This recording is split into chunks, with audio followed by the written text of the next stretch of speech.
नमस्कार, news India में आप सबका स्वागत है। मैं हूं आपके साथ प्रीति सिंह। चलिए आपको सीधा उत्तराखंड विधानसभा लेकर चलते हैं, जहां पर बजट सत्र चल रहा है।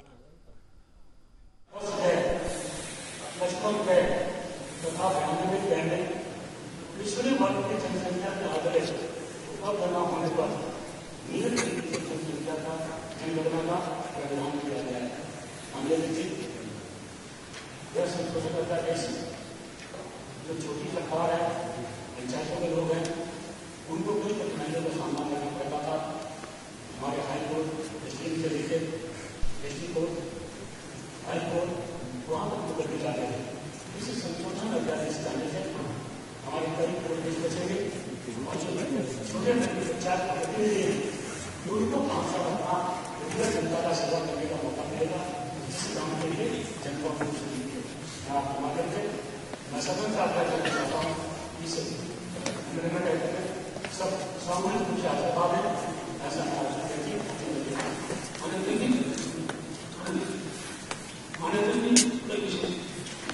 माननीय मंत्री ने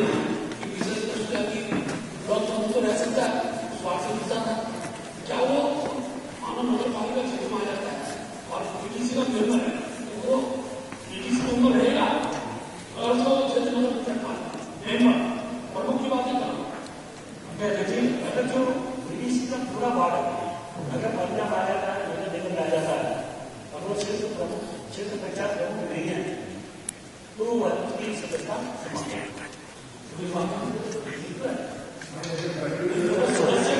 वो सदस्य भी 5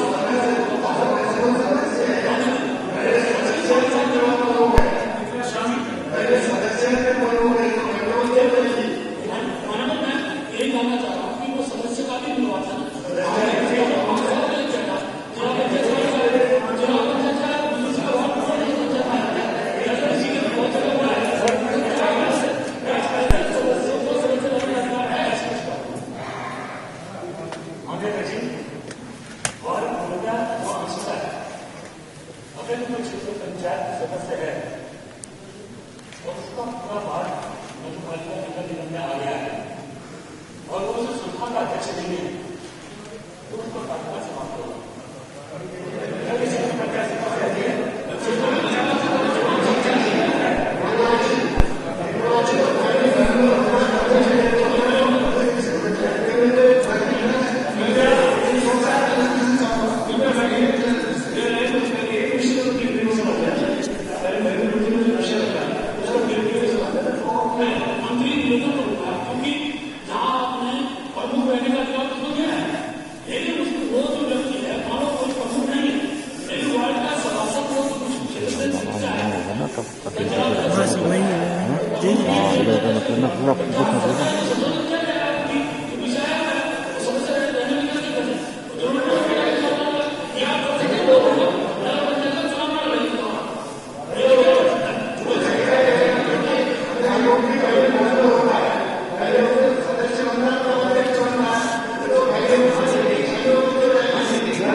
चर्चा जारी रहेगी। मत संख्या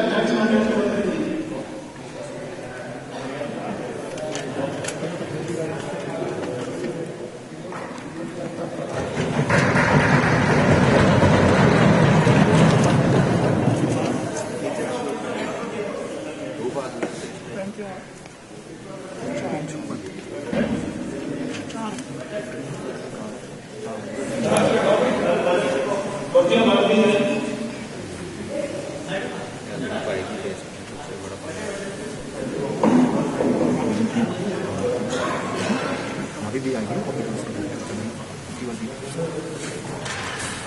नोट करके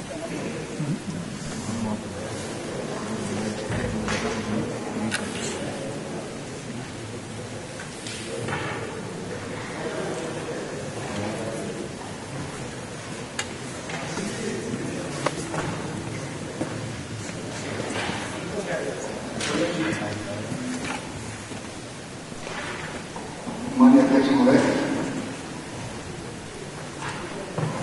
आज योग है कि पिछले वर्ष इसी दिन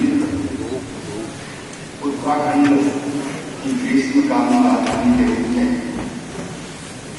खराड़ी शहर दर्शन की घोषणा हुई थी और आज एक और संयोग है कि आज राष्ट्रीय सुरक्षा दिवस है। राष्ट्रीय सुरक्षा दिवस 1975 में प्रारंभ हुआ और ये हमारे सैनिकों, अर्धसैनिकों और पुलिस बलों के सम्मान में इसे मनाया जाता है और उनके सम्मान स्वरूप ये राष्ट्रीय सुरक्षा दिवस मनाया जाता है। इसलिए आज पूरे सदन की ओर से तमाम जो हमारे सैनिक हैं, अर्धसैनिक हैं, पुलिस बल के जवान हैं, उन सबको बहुत बधाई और शुभकामनाएं। माननीय जी, मुझे अपनी सरकार का 5वां एवं ग्रीष्मकालीन राजधानी गैरसैंण के इस दशक का प्रथम कार्यक्रम प्रस्तुत करने का सौभाग्य प्राप्त हुआ है। मैं कुछ पंक्तियां पढ़ना चाहूंगा। जीवन नहीं यह रणभूमि है, बस कर्म है तेरे हाथ में, क्यों व्यर्थ चिंता करता है जब सारथी ईश्वर तेरे साथ है। क्षेत्र के मध्य फिर विजयी पताका लहराएगा, बुरा दौर भी आया था, अच्छा दौर भी आएगा। माननीय जी, इस वर्ष हमने राज्य स्थापना के 20 वर्ष पूरे किए हैं। मैं इस अवसर पर उत्तराखंड राज्य निर्माण के सभी अमर शहीदों और राज्य आंदोलनकारियों को श्रद्धापूर्वक नमन करता हूं। साथ ही भारत माता की रक्षा के लिए सीमा पर तैनात सर्वोच्च बलिदान देने वाले वीर जवानों को भी श्रद्धापूर्वक नमन करता हूं। मैं इस अवसर पर डॉक्टरों, नर्सों, सफाई कर्मियों, पुलिस प्रशासन तथा सामाजिक संस्थाओं से जुड़े सभी कोरोना योद्धाओं को भी नमन करता हूं। हमारी आंगनबाड़ी कार्यकर्त्री हैं, आशाएं हैं, उनको भी नमन करता हूं, जिनके योगदान के बिना कोरोना के विरुद्ध लड़ाई नहीं लड़ी जा सकती। कोरोना के कारण आर्थिकी पर बुरा प्रभाव पड़ना स्वाभाविक था, किंतु हम सजग थे। लॉकडाउन के कारण प्रभावित पर्यटन व्यवसाय में जिलाधिकारियों के माध्यम से त्वरित सर्वेक्षण के आधार पर होटल में कार्यरत कार्मिकों, फोटोग्राफरों, टैक्सी, ऑटो रिक्शा तथा ई रिक्शा चालकों के रूप में कार्यरत लगभग 2,40,000 व्यक्तियों को 2,000 रुपये प्रति व्यक्ति की दर से एक मुफ्त आर्थिक सहायता प्रदान की। वीर चंद्र सिंह गढ़वाली स्वरोजगार योजना और पंडित दीनदयाल उपाध्याय होम स्टे योजना में ऋण देने वालों को अप्रैल से जून माह तक ब्याज पर छूट दी गई।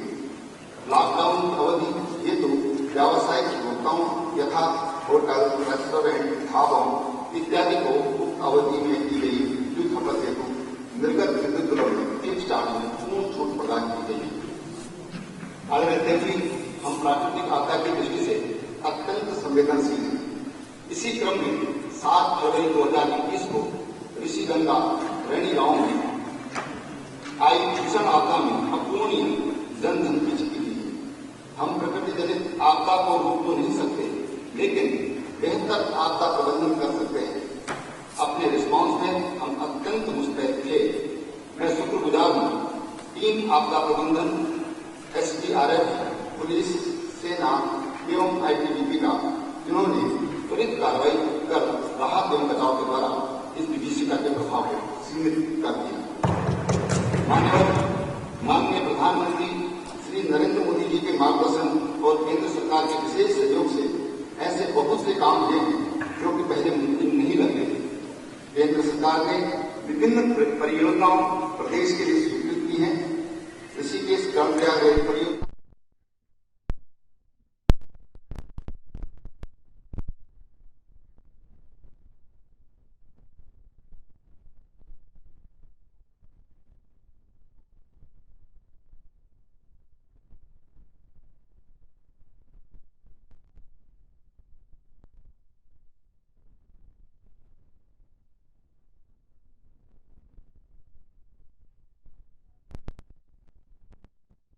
उसी को लेकर ये लाइव तस्वीरें हम आपको दिखा रहे हैं गैरसैंण से। उत्तराखंड का ये सीधा बजट हम आपको दिखा रहे हैं। साथ ही हम आपको ये भी बता दें 20 साल में ये पहली बार हो रहा है कि लाइव बजट यहाँ पर पेश किया जा रहा है, तो ये सीधी तस्वीरें आपको वहीं से दिखा रहे हैं। इस सूत्रवाक्य के साथ आज अनेकों योजनाएं द्रुत गति से विकासमान है।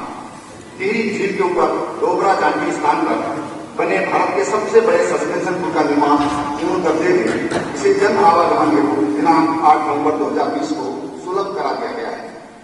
निसंदेह यह राज्य के अवस्थापना विकास के क्षेत्र में कीर्तिमान है। इसी प्रकार गंगा नदी पर मुनि की रेती में कैलाश गेट के समीप जानकी सेतु के निर्माण को पूर्ण करते हुए लोकार्पित कर दिया गया है। राज्य सरकार द्वारा चलाए जा रहे विभिन्न विकास कार्यक्रमों का सतत विकास लक्ष्यों की प्रगति में परिलक्षित हुआ है।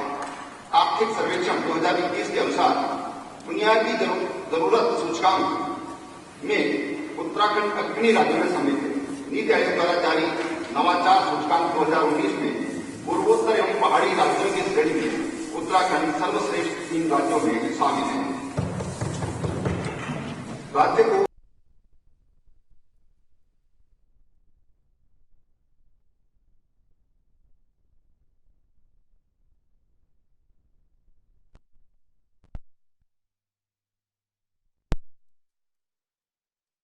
सीधी तस्वीरें आपको दिखा रहे हैं उत्तराखंड विधानसभा से, जहां पर उत्तराखंड विधानसभा का बजट सत्र चल रहा है। सीएम यहां पर बजट पेश कर रहे हैं। साथ ही आपको ये भी बता दें कि 20 साल में पहली बार हो रहा है कि लाइव यहां पर बजट पेश किया जा रहा है, जो अपने आप में कह सकते हैं कि वहां के लोगों के लिए बड़ी खुशखबरी है कि लाइव बजट वो देख रहे हैं कि सरकार की ओर से, सीएम की ओर से उनके लिए यहाँ पर क्या कुछ सौगातें दी जाएगी। तो ये सीधी तस्वीरें आप देख रहे हैं गैरसैंण से, जहां पर उत्तराखंड विधानसभा में सीएम की ओर से बजट पेश किया जा रहा है। आपको बता दें 68,000 करोड़ के आसपास का ये बजट यहां पर रखा गया है और उसी को लेकर किस वर्ग को क्या कुछ सौगातें मिलेगी ये देखने वाली बात होगी। सीएम त्रिवेंद्र सिंह रावत लगातार लगभग 4 बजे के आसपास से ही यहां पर बजट जो है वो पेश करने का सिलसिला शुरू हो चुका है। तमाम गणमान्य लोग और विधायक वहां पर मौजूद हैं। किस वर्ग को क्या कुछ यहां पर इस बजट में खास मिलने वाला है, ये बजट सत्र जब कह सकते हैं कि बजट पेश कर दिया जाएगा, कंप्लीट हो जाएगा, उसके बाद में इसका आकलन किया जाएगा। लेकिन जिस तरीके से कहा जा रहा है कि वाकई 59,000 करोड़ के आसपास ये बजट रखा गया है, तो देखने वाली बात होगी कि वाकई कितना खास ये बजट लोगों के लिए रहता है। लेकिन सबसे बड़ी बात जिसका बार बार समान कार्यवृत्ति वाले विभागों के एकीकरण की प्रक्रिया वर्तमान है।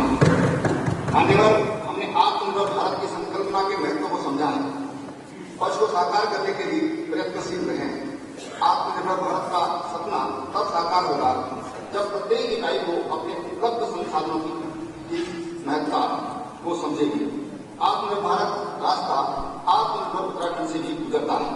आत्मनिर्भर उत्तराखंड का मूल मंत्र है स्थानीय भौतिक, प्राकृतिक और मानव संसाधनों का समुचित प्रयोग, स्थानीय उत्पादों का समुचित विकास और विपणन एवं गांव और शहर में बेहतर गुणवत्ता शिक्षा, स्वास्थ्य, खाद्य, आवास, पेयजल, ऊर्जा, संयोजकता एवं रोजगार की उपलब्धता।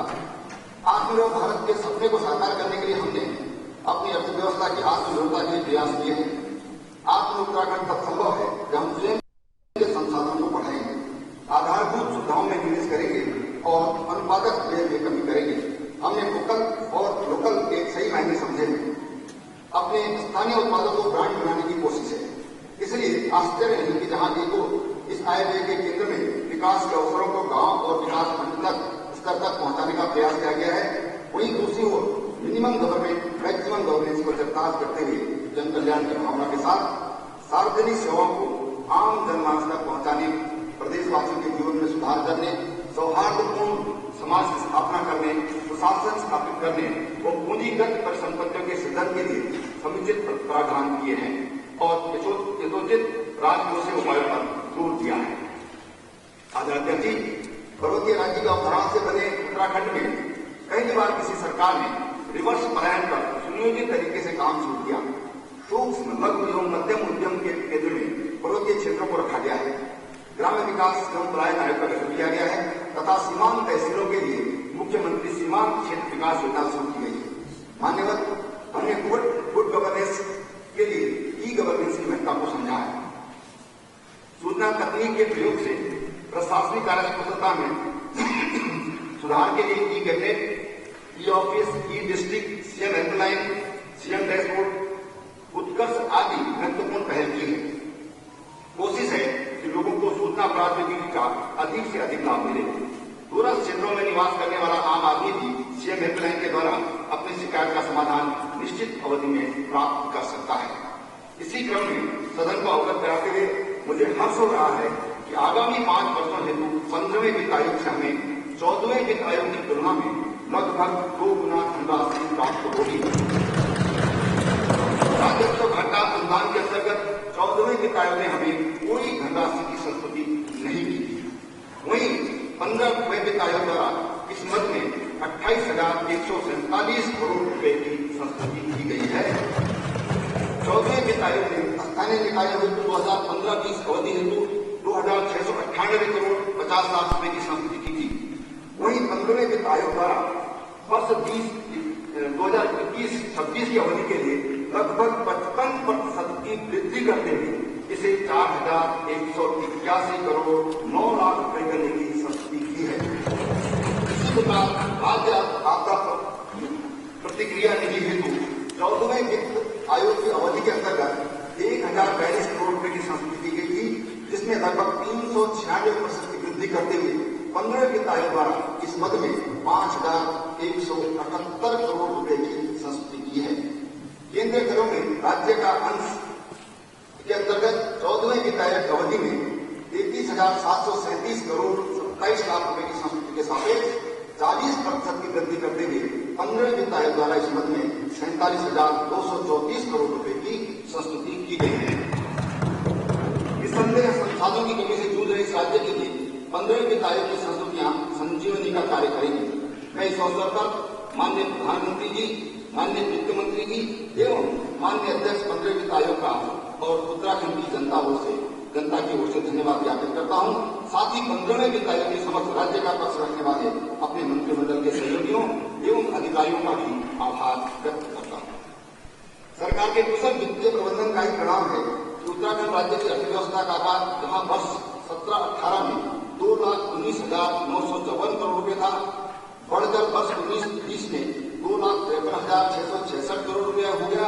इस अवधि में चक्रवृद्धि औसत वार्षिक वृद्धि दर 7.39% रही। इसी प्रकार उत्तराखंड राज्य में प्रति व्यक्ति आय जो वर्ष 2017-18 में 1,80,613 रुपए थी, बढ़कर 19-20 में 2,02,895 रुपए हो गई।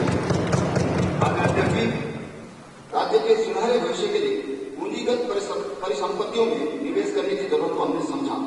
जहां पूर्ववर्ती सरकार के प्रारंभिक 4 वर्षों में मात्र 16,410 करोड़ 51 लाख रुपए का पूंजीगत व्यय किया गया, वहीं हमारी सरकार के प्रथम 3 वर्षों में ही 17,512 करोड़ 96 लाख रुपए का पूंजीगत व्यय किया जा चुका है। यदि वर्तमान वर्ष के संशोधित अनुमान 7,608 करोड़ रुपए और 96 लाख रुपए को सम्मिलित कर दिया जाए तो पिछली सरकार द्वारा 4 वर्षों में किए गए पूंजीगत व्यय की तुलना में हमारी सरकार द्वारा 4 वर्षों में 25,121 करोड़ 92 लाख रुपए की पूंजीगत व्यय किया गया है। यह पूर्ववर्ती सरकार के प्रारंभिक 4 वर्षों की तुलना में 53% अधिक है। महोदय, फिर भी हम बेहतर पूंजीगत परिदृश्य के लिए सतत प्रयत्नशील हैं। इसी क्रम में बजट वर्ष 2020-21 में जहां पूंजीगत परिव्यय का संशोधित अनुमान 7,608 करोड़ रुपया और 96 लाख रुपए था, वहीं वर्तमान वित्तीय वर्ष 2021-22 में यह राशि लगभग 18% की वृद्धि के साथ 8,972 करोड़ रुपए और 84 लाख रुपए अनुमानित है। इस आय व्यय के निर्माण हेतु आमजन से भी सुझाव प्राप्त किए, जिनमें से अधिकांश सुझाव रिवर्स प्लान, आधारभूत संरचना विकास, शिक्षा, चिकित्सा, पर्यटन, रोजगार एवं कृषि से संबंधित थे। इस आय व्यय में जनभावनाओं के सुझावों को भी सम्मिलित किए जाने का प्रयास किया गया है। मैं हृदय की असीम गहराइयों से जन सामान्य के उन सुझावों हेतु धन्यवाद ज्ञापित करता हूँ। मुझे पूर्ण विश्वास है कि हमारा यह आय व्यय उनकी अपेक्षाओं और आकांक्षाओं को वास्तविकता के धरातल पर पूर्ण करने में सफल होगा। मान्यवर, अब मैं वर्ष 2020-2021-22 के आय व्यय से सदन को अवगत कराना चाहूंगा। कृषि एवं सहायक गतिविधि, हमने कृषि एवं कृषि से संबंधित सहायक गतिविधियों से जुड़े हुए समस्त पहलुओं को समग्रता से समझने का प्रयास किया। हम कृषकों की आय को दोगुना करने के लिए प्रतिबद्ध हैं। इस हेतु आवश्यक नीतिगत व पूंजीगत प्रावधानों के लिए सदैव तत्पर रहे हैं। इसी क्रम में विगत 4 वर्षों में हमारी सरकार ने कृषि, औद्योगिकी, दुग्ध विकास, सहकारिता, पशुपालन, मत्स्य, जलागम, सिंचाई, वन एवं पर्यावरण, खाद्य तथा ग्रामीण विकास आदि विभागों के तत्वावधान में आवश्यक नीतियां तथा मुख्यमंत्री राज्य कृषि विकास योजना, जैविक कृषि एक्ट, नर्सरी एक्ट एवं एकीकृत आदर्श कृषि ग्राम योजना की है। आदरणीय जी, कृषक भाइयों बहनों की सहायता के लिए प्रदेश के 8.82 लाख कृषकों को निःशुल्क मृदा स्वास्थ्य कार्ड उपलब्ध कराए गए हैं। मृदा परीक्षण की संस्कृतियों को अपनाने से वर्ष 2017-18 से वर्तमान तक 1.17 लाख मीट्रिक टन उर्वरकों की कम खपत हुई है, जिससे 202 करोड़ रुपए की अनुदान राशि की बचत हुई है। उत्पादकता वृद्धि के साथ साथ भूमि की उर्वरकता में भी सुधार देखा जा रहा है। जैविक कृषि के महत्व को समझते हुए इसके प्रोत्साहन हेतु प्रदेश में जैविक कृषि अधिनियम 2019 लागू किया गया है। गत 3 वर्षों में जैविक कृषि के क्षेत्रफल में निरंतर वृद्धि हुई है। वर्तमान में जैविक कृषि के अंतर्गत 2,13,000 हेक्टेयर भूमि आच्छादित है, जो कुल कृषि क्षेत्रफल का 33% है। माननीय अध्यक्ष महोदय, हम परंपरागत कृषि के विकास के लिए भी सतत प्रयत्नशील हैं। इसी क्रम में परंपरागत कृषि विकास योजना के द्वितीय चरण वर्ष 2018-19 से 2021 में 3,900 क्लस्टरों के 78,000 हेक्टेयर भूमि में संचालित की जा रही है। वर्तमान में योजना में 1,30,000 मीट्रिक टन खाद्यान्न एवं 1,30,000 मीट्रिक टन फल एवं सब्जियों का उत्पादन हुआ है। इस आय व्यय में योजना के अंतर्गत 87 करोड़ 56 लाख रुपए की धनराशि का प्रावधान किया गया है। सब मिशन एग्रीकल्चर मैकेनाइजेशन के अंतर्गत विशेष रूप से पर्वतीय क्षेत्रों में खाद मशीनरी बैंक एवं मैदानी क्षेत्रों में कस्टम हायरिंग सेंटर स्थापित कर लघु, सीमांत एवं महिला कृषकों तथा सुदूरवर्ती क्षेत्रों तक कृषि यंत्रों की पहुंच बढ़ाई गई है, जिससे कृषकों को कम मूल्य पर अपनी आवश्यकता के अनुसार यंत्र उपलब्ध हो रहे हैं तथा खेती में काम करने वाले पशुओं की कमी की समस्या का भी समाधान हुआ है। गत 4 वर्षों में 1,444 फार्म मशीनरी बैंक एवं 235 कस्टम हायरिंग सेंटर स्थापित किए गए हैं। आदरणीय अध्यक्ष जी, हमारी सरकार गन्ना किसानों को यथासमय भुगतान करने के लिए प्रयत्नशील रही है। गन्ना मूल्य के भुगतान हेतु इस आय व्यय में 245 करोड़ रुपए का प्रावधान किया गया है। 7% महंगाई किया गया है। खरीद सत्र में निहित धान का मूल्य 1,988 करोड़ रुपया 58 लाख रुपए का कृषकों को भुगतान किया गया। प्रधानमंत्री किसान सम्मान निधि योजना के अंतर्गत 8,74,000 कृषकों खाते में डीबीटी के माध्यम से 1,026 करोड़ 51 लाख रुपए हस्तांतरित किए गए हैं। मान्यवर, फल उत्पादकों के हितों की रक्षा के लिए हम प्रयत्नशील हैं। उनके द्वारा उत्पादित विभिन्न फल तथा सी ग्रेड सेब, माल्टा, पहाड़ी नींबू, गलगल तथा नाशपाती नींबू उद्यान विभाग द्वारा न्यूनतम समर्थन मूल्य घोषित किया जा रहा है। परिणाम स्वरूप फल उत्पादकों को आढ़तियों और अन्य व्यापारिक प्रतिष्ठानों से पूर्व की अपेक्षा 73 मूल्य प्राप्त होने की संभावना बढ़ गई है। औद्योगिकी के विकास हेतु फल ड्रॉप, मोर ड्रॉप, राष्ट्रीय हॉर्टिकल्चर मिशन, एकीकृत बागवानी योजना, मिशन एप्पल एवं उद्यान बीमा योजना हेतु आय व्यय में समुचित प्रावधान किए गए हैं। राज्य सरकार द्वारा प्रदेश के भौगोलिक क्षेत्र में संभाव्य विशिष्ट चिन्हित आर्थिक गतिविधि को आवश्यक इनपुट एवं वित्तीय प्रोत्साहन देकर विकसित करते हुए उत्पाद एवं सेवाओं को राष्ट्रीय और अंतर्राष्ट्रीय बाजार में पहचान दिलाने और स्थानीय स्तर पर रोजगार के व्यापक अवसर सृजित किए जाने के उद्देश्य से ग्रोथ सेंटर योजना लागू की गई है। अभी तक विभिन्न विभागों के कुल 106 ग्रोथ सेंटर के प्रस्ताव स्वीकृत किए गए हैं। बहुत से ग्रोथ सेंटर शुरू भी हो चुके हैं। ग्रोथ सेंटर मुख्यतः एग्री बिजनेस, स्थानीय प्रसाद, बेकरी उत्पाद, पेरोमा आधारित उत्पाद, स्थानीय मसाले, प्रसंस्करण, मौन पालन, मशरूम उत्पादन, एपू मिल्क, बकरी गाय का घी आदि के विपणन एवं प्रोत्साहन से संबंधित हैं। मुख्यमंत्री राज्य कृषि विकास योजना राज्य की महत्वाकांक्षी योजना है। एकीकृत आदर्श कृषि ग्राम योजना कृषकों द्वारा सहकारिता के आधार पर क्लस्टर कृषि को अपनाते हुए संचालित की जा रही है। चयनित ग्रामों में योजना के सफल संचालन के उपरांत अन्य ग्रामों एवं क्लस्टरों में भी योजना संचालित की जाएगी। इस आय व्यय में मुख्यमंत्री राज्य कृषि विकास योजना में 20 करोड़ रुपए, एकीकृत आदर्श कृषि ग्राम योजना में 12 करोड़ रुपए का प्रावधान किया गया है। मान्यवर राष्ट्रीय कृषि विकास योजना के अंतर्गत वर्ष 17-18 से वर्ष 20-21 तक 18 विभागों की 67 परियोजनाओं पर कार्य हुआ है, जिनमें से 39 परियोजनाएं पूर्ण की जा चुकी हैं तथा 28 परियोजनाओं पर कार्य संचालित है। इस आय व्यय में राष्ट्रीय कृषि विकास योजना के अंतर्गत 67 करोड़ 94 लाख रुपए की धनराशि प्रस्तावित है।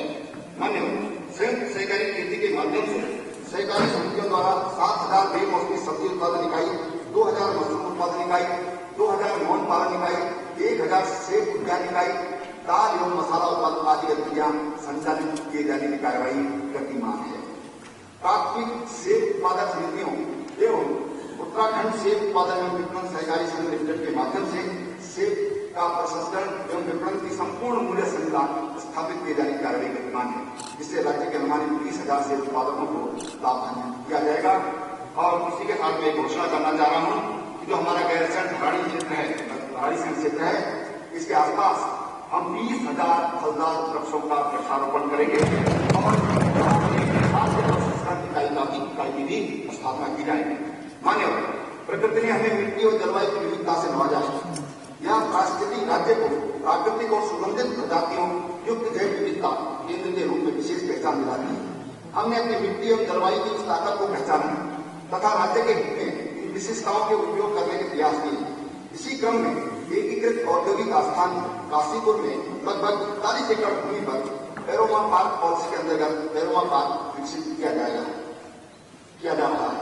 मान्यवर प्रदेश में चारे की समस्या को देखते हुए पशु प्रजनन फार्म कालसी, श्यामपुर, ऋषिकेश एवं आंचल पशु आहार निर्माणशाला रुद्रपुर में compact order block making unit की स्थापना की गई है।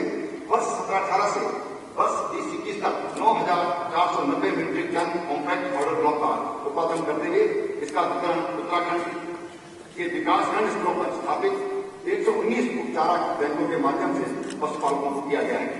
राज्य की 3 लाख से अधिक महिलाओं के सिर से घास का बोझ हटाए जाने की व्यवस्था के दृष्टिगत राज्य में नई योजना मुख्यमंत्री कृषि कल्याण योजना प्रारंभ की जा रही है। इसलिए इस बजट में आय व्यय में 25 करोड़ रुपए का प्रावधान किया गया है, प्रस्तावित किया गया है। राष्ट्रीय गोकुल मिशन योजना के अंतर्गत वर्ष 19-20 से वर्तमान तक 3,75,000 वीर्य शिशुओं का उत्पादन करते हुए 2,16,000 वीर्य शिशुओं का वितरण किया गया है। योजना के अंतर्गत पशुपालकों के द्वार पर निःशुल्क कृत्रिम गर्भाधान सुविधा उपलब्ध कराई गई है एवं 1,57,759 कृत्रिम गर्भाधान का संपादन किया गया है। मान्यवर उन ग्रोथ योजना के अंतर्गत राज्य के 10 सीमांत भेड़ बाहुल्य क्षेत्रों में उन ग्रोथ सेंटर स्थापित कर भेड़ पालकों को मशीन शेयरिंग, उनकी ग्रेडिंग, गुणवत्ता की पहचान, जांच एवं उन जैविक प्रमाणीकरण का प्रयास कर उत्पादकों की आजीविका में सुधार किया जा रहा है। मान्यवर वर्तमान वर्ष में भारत सरकार के नवीन कार्यक्रम प्रधानमंत्री मत्स्य संपदा योजना के अंतर्गत 518 ट्राउट रेसरेजों, 14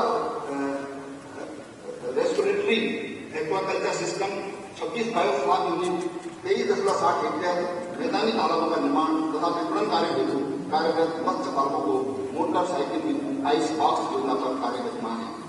ताजी मछलियों के विभिन्न प्रकार के उत्पाद तथा सजावटी मछलियों के विक्रय तथा इसे व्यवसाय के रूप में राज्य के अंतर्गत स्थापित किया जाए हेतु इस वर्ष उत्तराखंड फिश कियोस्क योजना आरंभ की गई है।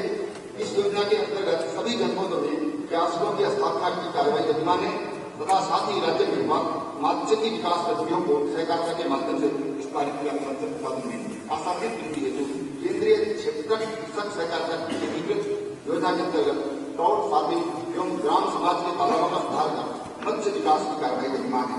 प्रधानमंत्री मत्स्य संपदा योजना की आय व्यय में 17 करोड़ 33 लाख रुपए का प्रावधान है। मान्यवर किसानों की आय दोगुना करने के प्रयासों के क्रम में हमारी सरकार द्वारा प्रारंभ की गई दीनदयाल उपाध्याय सहकारिता किसान कल्याण योजना संपूर्ण योजना महत्वपूर्ण सिद्ध हो रही है। योजना के अंतर्गत वर्ष 2017 से फरवरी 2021 तक 4,71,335 लाभार्थियों एवं 1,856 स्वयं सहायता समूहों को रुपए 2,767 करोड़ का ऋण वितरण किया जा चुका है। इस योजना हेतु आय व्यय में 47 करोड़ रुपए का प्रावधान है। आदरणीय अध्यक्ष महोदय, national cooperative development corporation NCDC के माध्यम से एक जनपद एक उत्पाद को केंद्र में रखकर क्लस्टरवार कृषक उत्पादक संगठन का गठन किया जा रहा है। कृषकों की प्राथमिक ऋण आवश्यकताओं को पूर्ण किए जाने के उद्देश्य से नाबार्ड के सहयोग द्वारा प्रदेश की कुल 102 multipurpose primary agriculture cooperative society को बहु सेवा केंद्र के रूप में विकसित किया जा रहा है। जल संसाधन आदरणीय अध्यक्ष जी, सिंचाई कृषि के लिए प्राणवायु का कार्य करती है। हम सौभाग्यशाली हैं। इस महत्वपूर्ण क्षेत्र के विकास के लिए हमें केंद्र सरकार के आशीर्वाद स्वरूप जनपद नैनीताल में गौरा नदी पर सराई भाबर की लाइन रानी पेयजल पहुंचने से परियोजना के लिए 2,584 करोड़ 10 लाख रुपए की सैद्धांतिक सहमति हो गई है। इस परियोजना के अंतर्गत गौरा नदी पर हल्द्वानी शहर से 10 kilometre up stream 136.7 kilometre complete gravity बांध निर्मित किया जाना प्रस्तावित है। जमरानी परियोजना के निर्माण से उत्तराखंड में 9,400 हेक्टेयर अतिरिक्त सिंचाई क्षमता का स्तर होगा एवं हल्द्वानी शहर हेतु पेयजल की उपलब्धता के साथ साथ 14 मेगावाट विद्युत उत्पादन भी होगा। परियोजना के निर्माण हेतु लगभग सभी आवश्यक सैद्धांतिक स्वीकृतियां एवं औपचारिकताएं पूर्ण कर ली गई है तथा उत्तर प्रदेश एवं उत्तराखंड राज्य के मध्य परियोजना निर्माण हेतु आवश्यक सहमति भी संपादित हो चुकी है। इस आय व्यय में इस मद हेतु 240 करोड़ रुपए का प्रावधान किया गया है। आदरणीय जी, हमारा विश्वास है कि जल है तो कल है। इस क्रम में पेयजल संसाधन की अभिवृद्धि के लिए हमारी सरकार द्वारा किए गए प्रयासों की ओर सदन का ध्यान आकृष्ट करना चाहता हूं।